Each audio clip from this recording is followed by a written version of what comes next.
ወገኖቼ ኢትዮጵያውያን ኤርትራውያን እንዴት ናችሁ? እንዲከረማችሁ ታችሁ ወንጌላዊት ጸገነት ነኝ።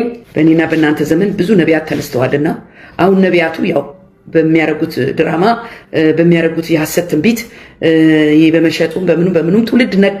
በቃ ተበላ አይደለ? ተበላ። ስለዚህ አሁን የሚቃወማቸውን እውነት የሚነግራቸውን መራገም ጀምረዋል። ኢየሱስ ክርስቶስም ለዚህ አቤ ነጋሴ ለሚባለው አይ ሴንት ዲመን በጌታ በኢየሱስ ክርስቶስም አጋንንቶችን በኢየሱስ ክርስቶስም ወደዚህ ሰው ልካል። አንተ ይህንን ነገር እስከምትናዘዝ ድረስ ከዚህ በኋላ እንቅልፍ አትተኛም። ይሄ ደግሞ ይሆናል በቅርብ ቀን አንተ ኮንፌስ ካላረክ አይ ካርስ ዩ በጌታ በኢየሱስ you will see what will be happen። ያንተ እርግማንም ሆነ ማስፈራራት አይሰራም። ወደ ማለት ባርኮት ያልሰራ መርገም ይሰራል ብለህ አታስብ። እግዚአብሔር ለመንጋው ይጠነቀቃል። እግዚአብሔር መንጋውን በእናንተ እንዳይበሉ ብሎ አይን ከፍቷል ዘንድሮ I'm telling you።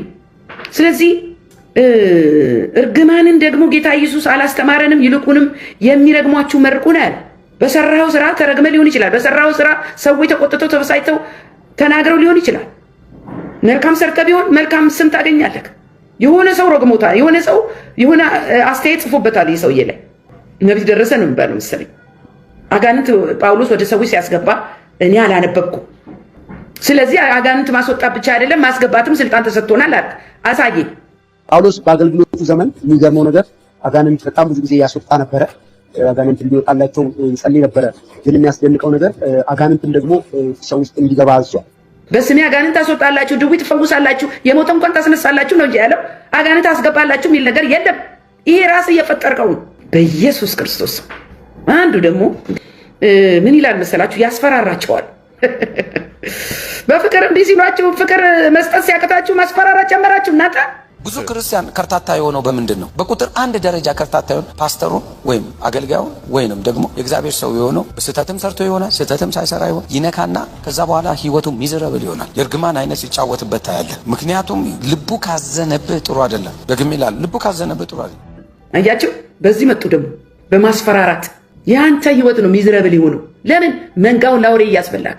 የፓስተሮች ወይም የነቢያት ልብ ካዘነብህ ጥሩ አይደለም ማለት ከዛስ እኛን በክፉ ያነሳ ህይወቱ ይመሰቃቀላል እያለን ነው ወንድማችን። በክፉ እንዳትነሳ ለመንጋው በጎ ሁን፣ ለመንጋው ፍቅር ስጥ፣ ለመንጋው ራራለት።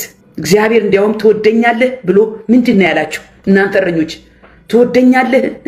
በጎችን ጠብቅ። ትወደኛለህን? ግልገሎቼን አሰማራ። ትወደኛለህን? ጠቦቶቼን ጠብቅ። ይህንን አደራ ትታችሁ መንጋውን ላውሬ ያስበላችሁ። እንደገና ደግሞ እርግማን፣ እንደገና ደግሞ ማስፈራራት። ኧረ ተው ተመለሱ በጌታ በኢየሱስ ክርስቶስ። የአባ ገብረ ኪዳን አጸያፊ ትምህርት በጣም የሚሰቀጥጥ ማለት ነው። አባ ገብረ ኪዳን መቼም አሉ የሚባሉ መምህር ናቸው። ባለፈው እንደውም ሲሸለሙ ነበር።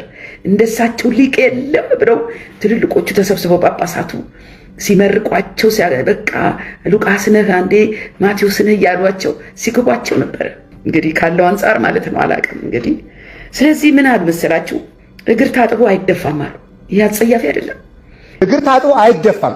በጣም ጽኑ እምነት ያላቸው አባቶቻችን የማንኛውም እንግዳ ቢሆን እጣቢውን ይጠጡታል። ሃይማኖታቸው የክርስቶስ አራያ ስለሆነ ክርስቶስ ሐዋርያትን ያጠበበት ውሃ ነው ብለው ስለሚያስቡ እንደዚህ ነው። ምክንያቱም ሃይማኖት ትናንትና ዛሬን የሚጋርድባት መጋረጃ የለባትም። የትናንትናው ክርስቶስ ዛሬም አለ። ይጠጡታል እና የእንግዳ እግር እጣቢ አይደፋም። ውጭ ሁሉ ቤቱን አንዳንዶች ዛሬም አሉ መመናን በእውነቱ ማለት ነው። የእንግዳ እግር አጥበው ቤታቸውን የሚረጩት እግር ማጠብ የመድኃኒዓለም ትልቁ ስራ ስለሆነ የቀደሙት አባቶቻችን የማንኛውም እንግዳ ቢሆን እግር እጣቢ ይጠጣሉ፣ የክርስቶስ አርያ ስለሆነ አሉ። ክርስቶስ እግር አጠበ እንጂ እጣቢ አላጠጣም። እሱም አልጠጣም። ኬት አመጣችሁት? ይህ ነገር አይቀፍም። እንኳን እግር የታጠበበት በገጠር ያለው የኢትዮጵያ ውሃ ቆሻሻ ነው። እንደገና የእግር እጣቢ ሰውን ትውልዱን በሽተኛ ልታረጉ የእግር እጣቢ ጠጡ ይባላል። በኢየሱስ ስም እግዚአብሔር ይቅር ይበላችሁ። እናንተ ለምን በቃ እዛው እናንተ እርስ በርሳችሁ ጠጡ፣ ተጠጣጡ፣ ጠጡ። ይህን ትውልድ ተውት፣ አታሰቃዩት። የማታረጉት ነገር የለም እኮ ይህን ትውልድ። ድንጋይ ታሸክሙታላችሁ፣ በጉድጓድ ውስጥ እንዳይታሽሉቁልቁታል፣ ወደ ባህር ውስጥ ትከቱታላችሁ። መከራ የሚያይ ትውልድ እኮ ነው ትውልድ። ራሳችሁ አርጉት። የሐዋርያቱ እግር እጣቢ ነው ብለው ስለሚያምኑ ነው አሉ። ሐዋርያቱ የታሉ በዚህ ዘመን? አይገርማችሁም? እግዚአብሔርን እወዳለሁ እያለ እግዚአብሔርን አውቃለሁ እያለ በቃሉ ማይኖር ሰው እግዚአብሔርን አያውቅም። ይህም ደግሞ ተጽፎልናል። እግዚአብሔርን እወዳለሁ እያለ ወንድሙን የሚጠላ ወንጀለኛ ነው ይላል። ኢየሱስ ጌታ ነው። ምን ይደረግ እንግዲህ? የሃይማኖት አባቶች ቤተክርስቲያን ለመፍትሄ ብቁ ሆና ካልተገኘች የክርስቶስ ኢየሱስን መንግስት የእግዚአብሔር መንግስት የምታገለግል ቤተክርስቲያን መፍትሄ ይዛ ካልቀረበች መፍትሄ ይኸው ከዓለም መንግስታት እየመጣ ነው። ወዴት? ወደ ቤተክርስቲያን የተገላቢጦች ቤተክርስቲያን ለዓለም ነገስታት ለዓለም መንግስት መፍትሄ ይዛ መቅረብ ሲገባት፣ መገሰት ሲገባት፣ ህልም መፍታት ሲገባት፣ ጥያቄ ትውልዱ መፍታት ሲገባት፣ መጠለያ ሆና መገኘት ሲገባት ይኸው ቤተክርስቲያን ከዓለም ተጋምዳ ችግር ውስጥ ገብታለች። በዘረኝነትና በፖለቲካ ተጠምጥማ ማለት ነው። ይሄ ኮፍሬው ነው የተገለጠው። ስለዚህ አሁን መንግስት ሰበሰበ አይደል እንታረቅ ብሎ እርቅና ሰላም ብሎ ከየቦታው ብሎ ምንም ለመግደል ነው የሚመካከሩት። ማንን ለመግደል ነው? እንዴት እንግደላቸው እያሉ ነው የሚመካከሩ። ትልቁ ጳጳስ ምክክሩ ለምንድን ነው? ምን ሊደረግ ነው? የዚህ አይነት ስራ ለመስራት እኮ ነው ምክክሩ። እንዴት አድርገን ብንገል፣ እንዴት አድርገን ብናጠፋ፣ እንዴት አድርገን ወደማያቋርጥ የመግደል ስልጣን እንዴት አድርገን መሄድ ያስችለናል የሚል እንደሆነ ስምታ አሁን ያንን በተናገሩበት አንደበት የእግዚአብሔርን ቃል ሊሰብኩ ይችላሉ። በጣም አሳፋሪ ነው። የአባትነት ባህሪ እንኳን ማስታረቅ ነው። የአባትነት ባህሪ እንኳን ርህራሄ ነው። እንዴት አይነት ነገር ነው? እያያችሁት እሳቱ እየጨመረ ማዕበሉ እየገፋ ሲመጣ አካሄዳችሁን አትቀይሩም እንዴ? ወደ ፍቅር መለስ አትሉ? ወደ ሰላም መለስ አትሉ? እየባሰበት ሄደ። በዚህ ሁሉ መሃል ማን ነው የሚጎዳው? ትውልድ ማን ነው ዋጋ የሚከፍለው? ህዝብ ማን ነው የሚጨነቀው የሚሞተው? ድሃው። አይገርማችሁ? ኦርቶዶክስ መሆን አሉ። ሌላው ማያይዘው ቪዲዮ ኦርቶዶክስ መሆን የሚያስገድል ከሆነ ገዳዮቻችን ተሳስተዋል እና እኛም የሕፃኑ የቂርቆስ ልጆች ነን። ማን ነው ሕፃኑ ቂርቆስ?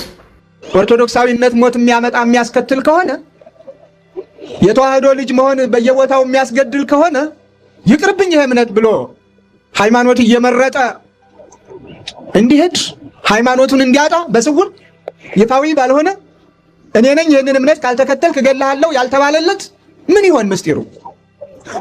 እንደሱ ከሆነ ገዳዮቻችን ተሳስተዋል። እንደሱ ከሆነ ፈታኞቻችን ተሳስተዋል። እኛም የሕፃኑ የቅዱስ ቂርቆስ ልጆች ስለሆን እኛም የእናታችን የቅድስት ኢየሉጣ ልጆች ስለሆን ኦርቶዶክሳውያን በሙሉ የትፍርሂም እናቶ አትፍሪ ነው። ዛሬም የተዋህዶ ልጆች አትፍሩ ትላለች ቅድስት ቤተክርስቲያን። ሕፃኑ ቂርቆስ ማን ነው? የእናታችን የቅድስት ኢየሉጣ ልጆች ስለሆንን አሉ። ደግሞ ቅድስት ኢየሉጣ ማናት? ማናት? ሰምተን ማናቀው ስም እየመጣ ነው። ይህን ሁሉ ነገር የምትጠሩት ኢየሱስን ቀጥታ ላለመጥራት እኮ ነው። ከላይ የመጣ ችግር አይዟችሁ ብሎ ማጽናናታችሁ መልካም ነው። እንግዲህ አሁን በምን ታሳበቡ? ድሮኑንስ በመንግስት ታሳበባችሁ። የመሬት መሸራተቱስ?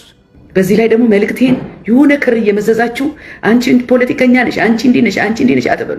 ዋናው መልእክቴ ኦሪጂናል መልእክቴ ረጅሙን ደቂቃ የሚይዘው የእግዚአብሔር መልእክት ነው። የእናንተ ጆሮ ግን የአንዳንዶቻችሁ ጆሮ ያለው የት ነው ብትሉኝ የሚቆራረጡት ሀሳብ መሰጥባቸው ቪዲዮ ላይ ነው። ለዚህ ነው ወንድም አለ አልገባህም። እዚህ ጋር የእግዚአብሔርን ስም የክርስቶስ ኢየሱስ ስም ሲጠራ ችግር አለ። እዚህ ጋር ቅዱሳንን አናመልክም እኛ እንደዚህ ነን የሚል ነገር አለ። ይህ ደግሞ ውሸት። አንዱ ካህን በቀጥታ ውሸት የተገለጠ ነገር ውሸት። በኢትዮጵያ ኦርቶዶክስ ተዋህዶ ቤተክርስቲያን የሚመለክ ሐዋርያ የለም፣ የሚመለክ መልአክ የለም፣ ሰማዕታት የለም። ቤተክርስቲያን የሚመለክ መልአክ የለም፣ የሚመለክ ሐዋርያ የለም፣ የሚመለክ ሰማዕት የለም።